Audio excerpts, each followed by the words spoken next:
Yo guys, Furiel here. I wanted to make a video, quick video showing you guys what all is new for patch 10.1.5 for Death Knights. So my fellow Death Knights out there, some of you may have stopped playing for a while or at least stopped playing your Death Knight and are wondering if it's worth picking up again.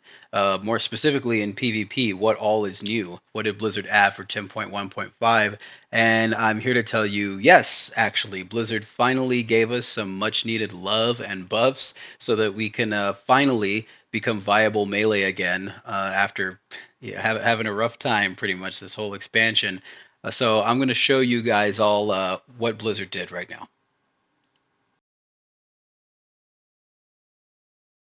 First off, I'll go ahead and show you guys the PvE changes since it was such a short list. There's only 3 changes and they were all buffs.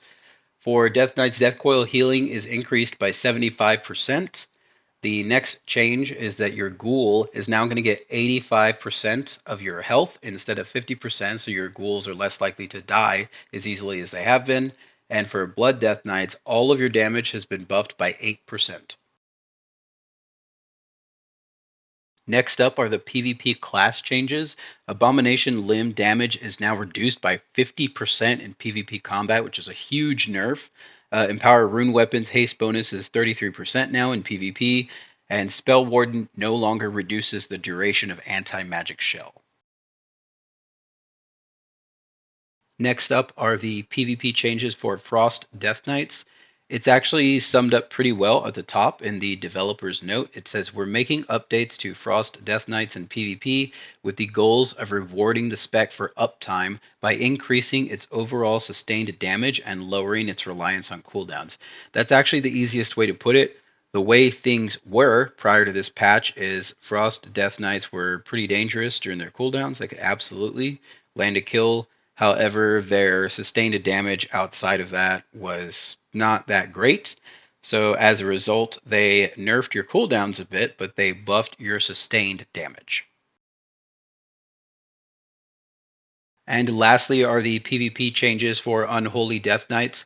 Again, the developer's note at the top sums it up pretty well. It basically states, we are nerfing your cooldowns, we are buffing your sustained damage, and we are increasing the survivability of your pet.